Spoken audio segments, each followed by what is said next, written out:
I'm sure you've noticed we have a lot of crazy drivers in Asheville. Just trying to get into the church parking lot can be a harrowing experience. Even if you put your right turn signal on at the top of Minehole Gap, some distracted person in a hurry will be driving 3 inches from your back bumper with no desire to move into the passing lane. Am I right? You know it's the truth. And when we see someone weaving all over the road, speeding up and slowing down, chances are they're talking on a cell phone, drinking coffee, eating, or maybe even all three things simultaneously. Distracted driving is an epidemic not only in Asheville but across the country. It's a sign that our lives have become far too busy and far too preoccupied. As a society, we've lost our perspective about what's important in life and what is trivial, what we should be angry about and what we need to ignore. In order to restore our perspective as well as our sanity, I think we need a few driving lessons from Jesus this morning. Yes, I know that Jesus didn't own a car and he didn't know how to drive one. And yes, I know that in our gospel lesson, Jesus talks about putting the hand to the plow and not looking back. But trust me, if Jesus were alive today, he would change his analogy. Let's face it, how many of us are farmers versus how many of us know how to drive a car? I rest my case. Jesus always used examples that everyone in his audience knew by heart. He used everyday things to teach profound lessons about the way God works in our world. So with this in mind, I'm going to take the liberty of updating our gospel lesson, and my hope is that you'll better understand what Jesus is trying to tell us. Our story begins with a road trip, and we all love road trips. Luke tells us that Jesus set his face to go to Jerusalem. And this is a really old way of saying Jesus typed his final destination into the GPS on the dashboard of his minivan, and nothing was going to stop him from going to Jerusalem. James and John could argue about what Blu-ray they were going to watch. Peter and his weak bladder would have to limit his potty breaks. The van was filled with munchies and coloring books, and all the disciples' cell phones were fully charged. Matthew even placed a Jerusalem or bus sign in the minivan's rear window. It was all systems go. Jesus set his face to go to Jerusalem, and nothing was going to stop him from reaching his final destination. This phrase, set his face, is an interesting phrase. It's not something that we hear in everyday conversation. It appears twice in our gospel lesson. We also find it in Ezekiel 3, where God warns Ezekiel that his message will not be well received. See, I have made your face hard against their faces, and your forehead hard against their forehead. We also find it in Isaiah 50, where the prophet says, therefore I have set my face like flint, and I know I will not be put to shame. God who vindicates me is near. So what does all this mean? Obviously, it means more than putting your makeup on. Several English translations do a great job of bringing out the meaning of this phrase. It can be understood as strong with resolve, was determined, made up his mind, gathered his courage, and steeled himself for the journey. And what we learn from this particular phrase is driving lesson number 1. Keep your hands on the wheel and your eyes looking forward. Keep your hands on the wheel and your eyes looking forward. Jesus set his face to go to Jerusalem. He was strong with resolve to follow God's will, even though he knew what awaited him at the end of the journey. He gathered up his courage, kept his eyes looking forward, and made sure that nothing distracted him. And as we look at driving lesson number 1, we are challenged to set our faces in life. We are challenged to not let distractions get in the way of living a God-centered life. And this is so hard to do because there are so many distractions that cause our focus to go in 1,000 different directions. Some of us work more than one job, and this can leave us feeling exhausted. Furthermore, many of us find ourselves multitasking, keeping far too many balls in the air at one time. I personally don't think it's a healthy habit. I actually gave it up years ago because it means we don't give anyone or anything our full attention. And this includes our families, our friends, the church, the needy, and most of all, God. When we're driving a car, too many distractions means we increase the risk of having a car crash. In life, it means we're headed for a big crash, mentally, physically, and spiritually. But this is not the only source of distraction.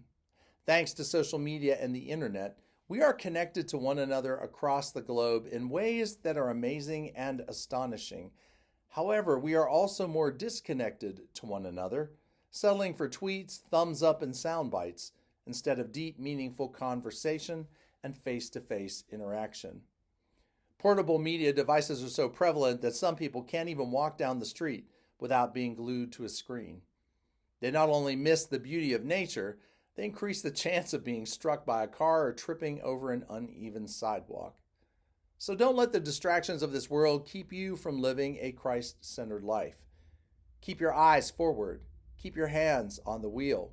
Set your face toward the future and let the Holy Spirit drive you to wherever God has called you to love and serve. As the story continues, Matthew phones ahead to a Samaritan town where they were planning on making a pit stop. And in case you don't know this, first century Jews were forbidden to stop in Samaritan towns, especially good rabbis like Jesus. It was considered to be the wrong side of the tracks. But if we read the Gospels, we'll discover that Jesus ignored this prohibition time and time again. Forbidden towns are familiar territory to Jesus. So Luke tells us that the Samaritans did not receive him, which means they were inhospitable to him. And the disciples are incensed by this. In fact, they begin behaving like bratty children in the back seat of a minivan. They want revenge, payback. They ask Jesus to let fire rain from heaven and burn the town to a crisp. Wow, that's rather dramatic, don't you think?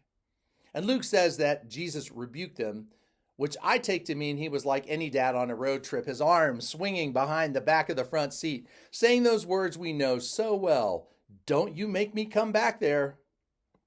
This brings us to driving lesson number 2.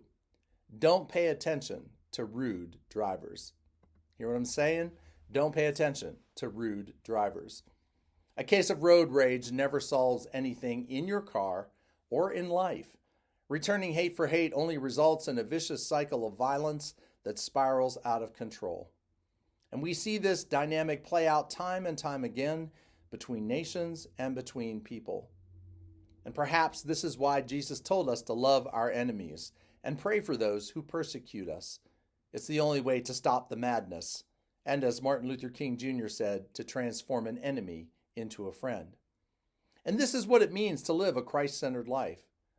I know all too well from personal experience how tempting it is to return hate for hate. It's a natural human instinct. However, Jesus calls us to a higher standard than that. He reminds us that love is the only response we can give to those who demean us.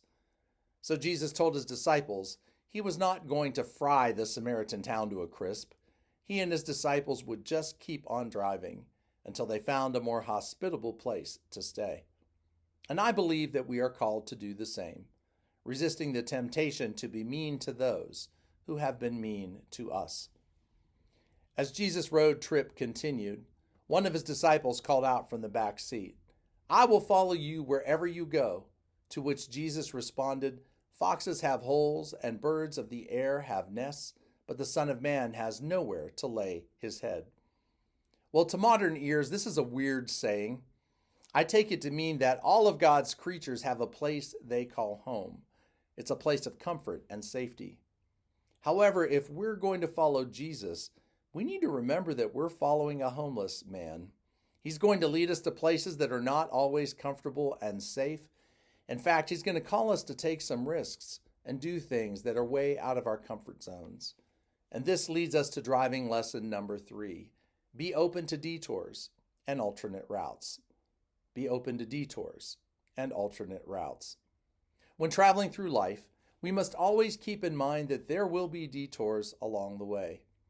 And these detours can make us feel anxious and worried, or we can just trust that Jesus is the ultimate GPS system, and he will recalculate our route, and we will end up exactly where we're supposed to be. And this is not an easy thing to do, but we must trust that Jesus is in the driver's seat, and he knows exactly where he's going. Another way to look at this is that our understanding of God is supposed to grow. It's a living, dynamic thing. And if we follow Jesus, he's going to stretch our minds, challenge our perceptions of the world around us, and take us to new places we've never seen before. Remember, Jesus said he was a homeless man. So if you're going to live a God-centered life, we should prepare ourselves for a great adventure. As Jesus' road trip continued, he decided to make a pit stop at a local family-owned diner. And while they were eating lunch, Jesus gave an invitation to several of the customers who were sitting at the counter. "Follow me," he said. And they looked at him as if he had lost his mind. "You're not from here, are you?" one of them said. And they turned their gaze back to a steaming cup of black coffee. "Well, that's a mighty tempting offer," another replied, "but, I've got a list of things I need to finish before I can join you." Finally, a third person said, "Well, can you pick me up sometime next week? My schedule's a little bit crazy in the next few days, but I think I can squeeze you in after the weekend." Jesus shook his head with disbelief. He had invited them on an exciting adventure, and there was room for everyone in the minivan, yet each of them declined his offer. This brings us to driving lesson number 4. Don't make excuses, accept the invitation. Don't make excuses, accept the invitation. My dear friends, Jesus has invited us to join him on a road trip, and this is the most important and wonderful journey we will ever undertake in life. Too many times we make excuses as to why we cannot follow Jesus. Our schedules are too busy, we're tired, we're overworked, we don't feel really well. Wait until my kids are older. Wait until I retire. But Jesus is not interested in our excuses. If we're going to be kingdom kids in the back seat of Jesus' minivan, we've got to stop what we're doing and climb on board. Following Jesus has a cost, and we need to be willing to sacrifice some of our time as well as our creative energy in order to join him on the journey.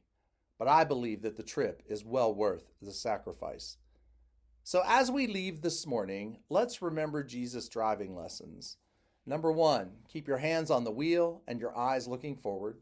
Number 2, don't pay attention to rude drivers. Number 3, be open to detours and alternate routes. And number 4, don't make excuses, accept the invitation. What are we waiting for? Let's grab our juice boxes and cell phones and join Jesus on the greatest adventure we will ever undertake. Amen.